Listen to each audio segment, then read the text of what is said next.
अस्सलामुअलैकुम वरहमतुल्लाहि वबरकातुहू। दोस्तों, कैसे आप सब। मैं हूं शबीना ठाकुर और आप देख रहे हैं कुकिंग विद शबीना अली।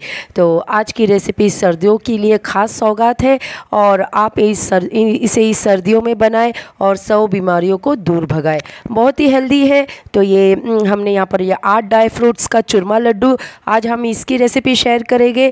तो चलिए इस रेसिपी की शुरुआत करते। बहुत आसान है। तो अगर आप मेरे चैनल पे पहली बार आए तो प्लीज़ इसे लाइक शेयर और सब्सक्राइब करना भूलिएगा मत। तो देखिए यहाँ पर एक पैन लिए हैं और फ्लेम को बिल्कुल लो रखे हैं और अब इस पैन में हम ये 1/4 कप भरकर हलीम डालेंगे और इसे ड्राई रोस्ट करना है। बिल्कुल लो फ्लेम पर इसे ड्राई रोस्ट करेंगे। हलीम के बहुत सारे फ़ायदे हैं, जैसे कि ये घुटनों के दर्द, कमर के दर्द के लिए बहुत ही फ़ायदा करता है, पेट साफ़ करने में बहुत ही मदद करता है और इसकी तासीर बहुत गर्म होती है, इसलिए इसे हम ठंडी में इस्तेमाल करते हैं। और ये बिल्कुल तिल के दाने की जैसी होती है, तो ये आपको आसानी से कोई भी किराने दुकान में मिल जाएगा। और जब भी आप इसे लें तो इसे चुनें, क्योंकि इसके अंदर बहुत ही बारीक बारीक कंकर भी होते हैं, तो इसे अच्छी तरह से साफ़ कर ले। तो देखिए यहाँ पर हमारा ये जो हलीम है ये अच्छी तरह से ड्राई रोस्ट हो गया है। चलिए इसे अब हम एक प्लेट में निकाल लेते हैं। अब उसी पैन में हम ये मखानों को लिए हैं।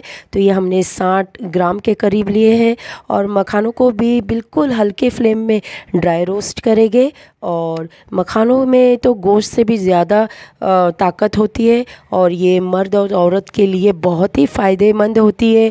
मखानों को भी अच्छी तरह भून लेंगे। गोंद को भी अलग रखना है और मखानों को भी अलग रखेंगे।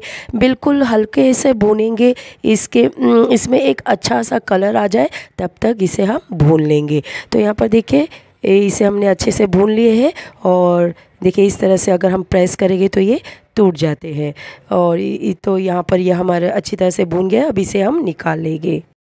अब इसी पैन में हम ये 1/4 कप यानी कि 25 ग्राम के करीब खरबूजे के बीज और यहाँ पर ये 25 ग्राम कद्दू के बीज और यहाँ पर ये हमने सूरजमुखी के बीज भी लिए हैं, सनफ्लावर सीड, ये भी 25 ग्राम के करीब है। अब इन तीनों को हम बिल्कुल लो फ्लेम पे ड्राई रोस्ट करना है। इसे चार मगज भी कहा जाता है और इसकी तासीर बहुत गर्म होती है। ये पथरी के लिए बहुत ही ज़्यादा फ़ायदेमंद है। बालों को झड़ने से भी रोकता है, कमज़ोरी दूर करता है और हमारे वज़न कम करने में भी बहुत ही फ़ायदेमंद है। हार्ट बीपी कंट्रोल में रखता है, बॉडी में से टॉक्सिन निकालता है। और ये हम इसे बिल्कुल हल्के हाथों से रोस्ट करेंगे 1 से 2 मिनट के लिए। तो ये देखिए अच्छे तरह से रोस्ट हो गए हैं। अब इसे भी निकाल लेते हैं। उसी पैन में हम ये 1 टेबलस्पून भरकर देसी घी शामिल करेंगे। इसमें ये 100 ग्राम के करीब बादाम डालेंगे, 50 ग्राम के करीब काजू शामिल करेंगे और यहाँ पर ये 50 ग्राम के करीब अखरोट भी डाल देंगे। इन तीनों चीज़ों को हमें लो फ्लेम पर रोस्ट करेंगे। इन तीनों में बहुत ही ज़्यादा विटामिन पाए जाते हैं और दिमागी कमज़ोरी को भी दूर करता है, शुगर को कंट्रोल करता है, हार्ट के लिए भी ये बेहतरीन है, इम्यूनिटी सिस्टम को भी बेहतर करता है, खून की कमी को पूरा करता है, हड्डियों को भी मजबूत करता है। तो देखिए यहाँ पर इसे हमने हल्का सा रोस्ट कर दिए हैं और अब इसे हम निकाल लेते हैं। अब उसी पैन में हम ये 1 टेबलस्पून घी डालेंगे और 50 ग्राम के करीब पिस्ता और 25 ग्राम के करीब चारोली, इन दोनों चीज़ों को लो फ्लेम पर 1 मिनट के लिए हल्का सा भुनेंगे। पिस्ता दिल और दिमाग को मजबूत करता है और गुर्दों की सफाई करता है। 1 मिनट हो गए, इसे हमने देखिए अच्छे से भून लिए। अब इसे हम निकाल लेते हैं। उसी पैन में ये 1 टेबलस्पून देसी घी शामिल किए हैं और इसमें ये 100 ग्राम के करीब गोंद लिए हैं। थोड़ा थोड़ा करके गोंद को शामिल करेंगे घी में और फ्लेम को बिल्कुल लो रखेंगे। लो फ्लेम पर इसे हम भूनेंगे और एकदम से सारा गोंद एक साथ नहीं डालेंगे, नहीं तो ये आपस में चिपक जाएगी। इसलिए हम इसे थोड़ा थोड़ा करके शामिल करेंगे और इस तरह से ये पॉपकॉर्न की तरह फूल जाते हैं। और अब जब ये इस तरह से फूल जाए तब इसे हम निकाल लेंगे। और गोंद इस रेसिपी की सबसे ताकतवर चीज़ है और इसका इस्तेमाल ज़रूर करें। गोंद के इस्तेमाल करने से हड्डियां मजबूत होती है, दिमागी कमज़ोरी को दूर करता है और माइग्रेन के लिए, ग्लोइंग स्किन के लिए, साथ साथ कॉन्स्टिपेशन के लिए बहुत ही बेहतरीन चीज़ है। फिर से उसी पैन में 1 टेबलस्पून घी शामिल करेंगे और थोड़ा सा गोंद को डालेंगे। इसे भी अच्छी तरह से पॉपकॉर्न की तरह फूलने तक हमें इसे फ्राई करना है। तो देखिए यहाँ पर हमने सारे गोंद को अच्छी तरह से फ्राई कर लिया है और इसे एक प्लेट में निकाल लिए। इस तरह से इसे हम देखिए एक हमाम दस्ते से लेकर इसे इस तरह से क्रश करेंगे और आप चाहे तो इसे ग्लास से भी क्रश कर सकते हैं। और अच्छी तरह से देखिए यहाँ पर गोंद क्रश हो गई है। हमने इसे दरबरा सा ही क्रश किए हैं, देखिए इस तरह से। तो इसे अब हम साइड में रख देते हैं। तो चलिए यहाँ पर अब हम चूरमे की तैयारी करते हैं। तो उसके लिए हमने एक बड़ा सा बर्तन लिया है और इसमें ये 1.5 कप के करीब हम गेहूं का आटा डालेंगे, यानी कि ये वेट में 400 ग्राम के करीब लिए है। और इसी में ये 1/4 कप यानी कि 25 ग्राम रवा डालेंगे और नमक शामिल करेंगे, जायके के मुताबिक डालें। और यहाँ पर ये 1/4 कप हमने देसी घी को गर्म किए थे, इसे डाल देंगे। गर्म घी डालने से ये जो हमारा चूरमा है बहुत ही खस्ता सा बनता है। और यहाँ पर देखिए थोड़ा सा गर्म है, इसीलिए हम इसे हल्के देखिए थोड़ा थोड़ा इस तरह से लेंगे और इसे दोनों हाथों की मदद से देखिए इस तरह से घी और आटे को हम मिला लेंगे। तो यहाँ पर देखिए बहुत ही अच्छी तरह से हमारा घी और आटा मिल गया है। अब आटे को गूंद लेते हैं। तो यहाँ पर हमने 1 कप नीम गर्म दूध लिए हैं, इसे थोड़ा थोड़ा करके शामिल करेंगे और आटा गूंदते जाएंगे। आप चाहे तो दूध की जगह पानी भी ले सकते हैं और इसमें रवा है इसलिए दूध ज़्यादा जाएगा। तो बहुत ही आसान तरीका बताऊंगी, हल्का नरम सा गूंद ले।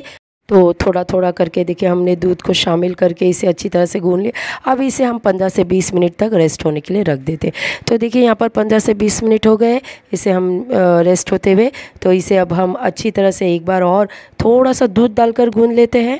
तो देखिए यहाँ पर आटा बिल्कुल नरम सा हमने गूंद लिए है।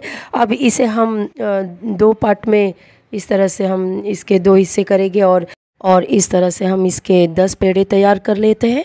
एक पेड़े को लेंगे और इस तरह से हम चकले के ऊपर रखेंगे और इसे हम बेल लेते हैं। जिस तरह से हम रोटियों को बेलते हैं उसी तरह से इसे भी बेल देंगे। थोड़ा सा घी लगाएंगे और ये सूखा आटा डालेंगे, इस तरह से इसे फोल्ड कर देते हैं। अब ये पराठों के लिए ये पेड़ा बिल्कुल देखिए तैयार है इस तरह से। अब एक लोई लेंगे और इसे इस तरह से हम बेल देंगे, जिस तरह से हम रोटी को बेलते हैं। तो देखिए यहाँ पर हमने तवा को गरम करके रखे थे, इस पे ये पराठों को डाल देंगे और इसे अब हम थोड़ा सा हम 2 मिनट के लिए इसे सेकने देते हैं और एक तरफ से। तो देखिए ये अच्छी तरह से सीख गया है। तो इसी तरह से अलट पलट कर देखिए हम इसे अच्छी तरह से सीखेंगे और थोड़ा सा घी डालेंगे। घी डालकर भी इसे हमें अच्छी तरह से सेकना है, जब तक इसमें अच्छा सा कलर ना आ जाए तब तक इसे हम अच्छी तरह से सेकेंगे। तभी तो हमारा ये जो चूरमा है ये बहुत ही अच्छा बनेगा। तो देखिए यहाँ पर हमने इसे अच्छी तरह से देखिए रोटी को सेक लिए है। तो देखिए यहाँ पर हमारा पराठा बिल्कुल तैयार है। तो चलिए इसे अब हम निकाल लेते हैं और सारे पराठों को इसी तरह से हम सेक कर बनाएंगे। तो यहाँ पर देखिए हमने सारे पराठों को बना लिए हैं और अब इसे हम एक बड़े से बर्तन में लेंगे और इस तरह से देखिए पराठों को हम चूर देंगे। गरम गरम में ही इसे चूरना है। तो देखिए यहाँ पर सारे पराठों को हम इसी तरह से हाथ से चूर देते हैं। तो देखिए यहाँ पर हमने हाथों की मदद से देखिए सारे पराठों को हमने देखिए इस तरह से क्रश कर लिए हैं। तो इसमें हमने बिल्कुल भी मिक्सी का इस्तेमाल नहीं किए, बस हाथों की मदद से हमने इसे इस तरह से क्रश कर दिए हैं। देखिए आप चाहे तो इसे मिक्सी में भी क्रश कर सकते हैं, लेकिन हमने इसे हाथों की मदद से किए तभी तो ये बहुत ही मज़े का लगेगा। तो अब इसमें देखिए हम ये जो हमने गोंद को क्रश करके रखे थे ये सारे गोंद को हम डाल देंगे। ड्राई रोस्ट किया हुआ हलीम को भी डाल देंगे। मखाने को भी हमने यहाँ पर क्रश किए थे, इसे भी डाल देंगे। अब एक मिक्सी जार लेंगे और इसमें ये जो बादाम, काजू और अखरोट इसे डालकर इसे भी बिल्कुल हम दरबरा सा पीसेंगे, ज़्यादा बारीक नहीं पीसना है। तो देखिए बादाम, काजू और अखरोट को पीस दिए हैं, इसे भी डाल देंगे। और इसी मिक्सी जार में पिस्ता, चारोली और 4 मगज़ इन तमाम चीज़ों को डालकर इसे भी अच्छी तरह से देखिए दरबरा सा क्रश कर लिए हैं, इसे भी डाल देंगे। तो देखिए यहाँ पर हमने तमाम चीज़ों को डाल दिया है और अब इसे अच्छी तरह से मिला लेते हैं तमाम चीज़ों को। और यहाँ पर देखिए हमारा ये चूरमा बिल्कुल तैयार है। आप इसमें थोड़ी सी चीनी ऐड कीजिए। तो आपको अगर इस तरह से चूरमा में खाना है तो आप इसमें चीनी ऐड करके ये आपका चूरमा बिल्कुल तैयार है। लेकिन हम इसका लड्डू बनाएंगे, लेकिन हम इसमें गुड़ को शामिल करेंगे। तो यहाँ पर एक पैन लिए हैं और इसमें ये 1 टेबलस्पून घी, देसी घी को डालेंगे और इसमें ये हमने आधा किलो के करीब घी को क्रश किए हैं, इसे डाल देंगे और इसे डालकर इसे हमें हाई फ्लेम पर पिघलाना है। देखिए यहाँ पर हमने इसे लगातार चलाते हुए ये हमारा गुड़ अच्छी तरह से पिघल गया है। अब इसे फ्लेम को ऑफ कर देंगे और इसे हम थोड़ा सा ठंडा होने देते हैं। अब इस चूरमे में हम यहाँ पर ये 1 टीस्पून भरकर सॉल्ट पाउडर डालेंगे और इसे अच्छे से मिला लेते हैं। तो यहाँ पर हमारा गुड़ भी थोड़ा सा ठंडा हो गया है। अब इसे हम इस चूरमे के अंदर डालेंगे, थोड़ा थोड़ा करके देखिए डालिएगा क्योंकि थोड़ा सा गर्म भी है। तो हमने यहाँ पर पिघले हुए गुड़ को भी डाल दिए हैं और एक स्पैचुला की मदद से इसे देखिए इस तरह से हम मिला लेंगे। देखिए तमाम चीज़ें अच्छे से मिल गई है। अब इसे हाथों की मदद से हम देखिए इस तरह से मिलाएंगे और इसका लड्डू बनाएंगे। क्योंकि ये थोड़ा गर्म है इसीलिए तो इसे देखिए फटाफट हम ये गर्म में ही लड्डू बनाएंगे। तो दोनों हाथों में हम देखिए इस तरह से थोड़ा सा चूरमा लेंगे और दोनों हाथों को इस तरह से रोल करते हैं, देखिए इस तरह से लड्डू तैयार करेंगे। तो यहाँ पर हमारे ये दोनों लड्डू तैयार है। तो इसी तरह से हम सारे लड्डुओं को बना देंगे देखिए और प्लेट में रखते हुए जाएंगे। और यहाँ पर देखिए तो हमारे ये सारे लड्डू बिल्कुल तैयार है। तो ये इतना पावरफुल लड्डू है कि इसमें इतना ताकत है कि आप इसे रोज़ एक खाएंगे तो आपका कमर दर्द, सारे दर्द आप भूल जाओगे। तो इसे ज़रूर आप इस ठंडी में ट्राई करें। इस लड्डू को बहुत ही सॉफ्ट होता है और बहुत ही टेस्टी, इतना टेस्टी चूरमे का लड्डू। बस ये हमारे यहाँ तो फटाफट ये ख़त्म हो गया था। तो आप भी इसे ज़रूर ट्राई करें इस ठंडी में और मुझे कमेंट करके बताएं कि आपको ये रेसिपी कैसी लगी। अच्छी लगी हो तो प्लीज़ इसे लाइक, शेयर और सब्सक्राइब करना भूलिएगा मत। तो मिलते हैं अगली वीडियो में एक और मज़ेदार रेसिपी के साथ। तब तक के लिए दुआओं में याद रखिए। टेक केयर, अल्लाह हाफिज़।